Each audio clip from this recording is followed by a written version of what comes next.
All right, guys, so today we're going to be talking about my new filter system. A lot of people will have not most of this, but some of this buried underground, so I'm going to explain why I did it exactly like this. The first thing to remember is that this is a continuation of a previous video that showed the big reservoir tank outside, and that is what this pump is going to be connected to. This pump is a 1 horsepower jet pump, which is receiving the water from the tank through that larger 1.25 inch pipe there. The water will come into this pump. It will obviously be pressured to up to 50 psi, and then we'll stop. And then once it gets down to 30, as we've been using it, it'll kick back on and fill the rest of this system. So we have ourselves a pressure tank. This is an 80, I don't remember how big it was, 83 or 86 gallons or something like this. It's a big beast. I mean, you can see based on the line and the sheetrock, which is 4 feet, that this thing's slightly taller than 4 feet tall. It's gonna be a heavy thing once it's full, which it is now. And the bigger the tank, the better, in my opinion. So this system here, pretty self-explanatory. I put that valve in so that if we ever need to empty everything, we can and move it. If I ever need to repair something, I can as well. And then the line runs in from here, goes up and over. Here's a main shutoff if I need to just isolate this system from the rest. And the actual water well is connected right here. This is actually the line from the water well. Again, like this, most of this would be underground.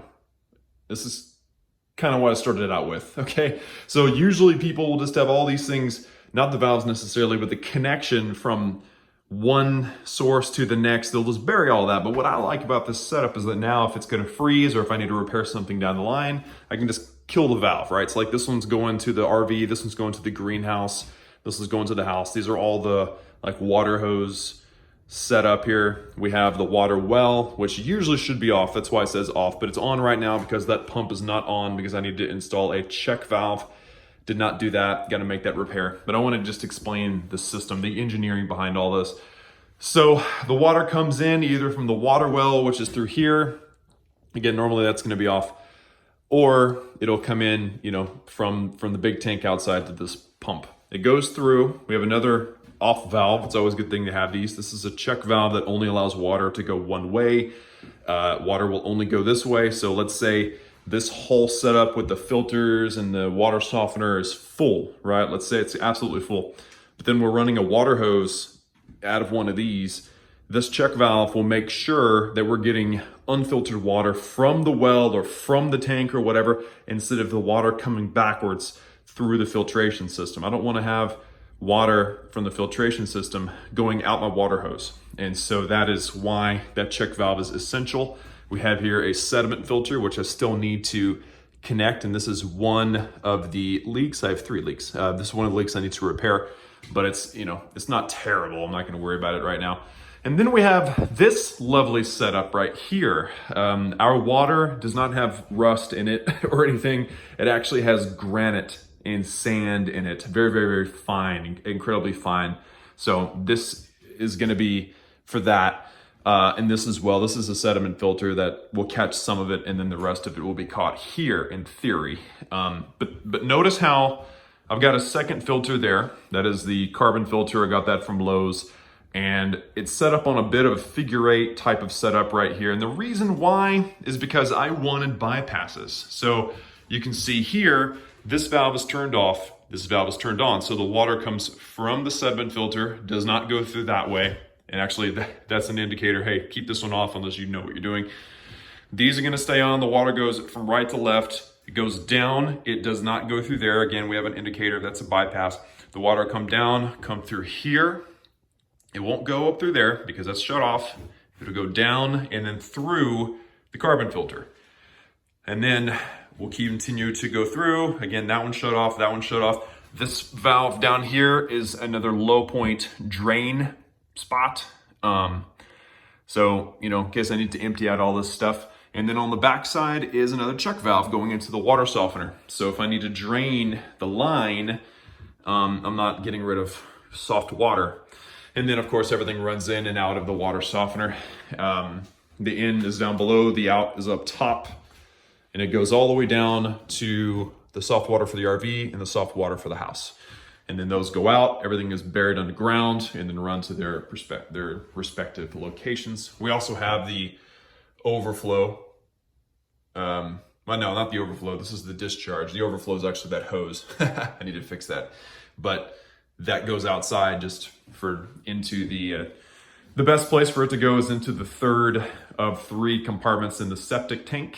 I'm gonna have to do a little digging and get that in there. For now, it's just going outside. So that is our water filter system, and this is what I've been doing in my spare time, my little spare time over this past month or two. But getting this building built and doing the electrical setup and sheetrock and everything was another part of it, but it was all for this. So very happy about this. Some key points, things I didn't really mention, or if I did mention, it was brief, is this pressure switch has this lever here, which it's a low pressure switch. And so if the pressure in the line drops below 20 PSI, then it'll just manually shut off. And this is a way for the system to protect itself in case the pump out or the tank outside gets empty. If it accidentally empties out and it starts to suck air, the PSI will drop and it'll shut off and it'll save my pump, which is fantastic. This is a convertible pump. You can do it with a shallow well, which is kind of how we're doing it, or a deep well setup. So this thing here is for the shallow well, but you got to bolt it on. It's hard for me to get the camera in there. You got to bolt it on, but we're having a leak between this piece and this piece, and all it did was give me actually, let me see, is it actually still leaking? Oh yeah, it's definitely still leaking. All it did was they gave me I don't know, like a little, it seemed like just material, honestly, to put between the two and bolt it in, and it's leaking. So if anybody knows how to stop a leak between cast iron pieces like this, if there's like a construction adhesive or something I could put in there, please let me know in the comments if anybody knows any better. So those are the 2 major things with this thing. A check valve, again, it's absolutely essential because the pump does not create the differential. So what I thought was going to happen originally, that's why I have to add the check valve later, is because I didn't know this was the case, is that the water is going to come in from the tank and it's going to pressurize this line. But without a check valve on this end, once it creates the pressure, the water just blows right back into the tank and then it continues to run forever and ever. So putting in a check valve is absolutely essential, where the water can only come this way toward the pump, and that'll prevent you from having that backflow constant issue. And that being said, I think it's really it. Yeah, I think it's really it. Everything else is relatively straightforward. Again, I've got to fix this leak right here, and then this will plumb down and go out the building as well. And these things are cool. You just turn them on, let the pressure flow through. It kicks out all the sediment that it might have captured over time, and run it for like 30 seconds, then close it back up and you're golden. These things, you use that thing to open it up and replace the filter. I'm going to do it about every 2 weeks or so. That thing's supposed to last a few years. We'll see. Our water's pretty raw, pretty gnarly, and that thing holds 6 bags of salt, which I have just only bought 3, so I need to buy more and put them in there. So that's our system, guys. That's what I've been doing off camera and in my spare time. If you have any questions or comments or concerns, thoughts, different ways to make this system even better, let me know in the comments.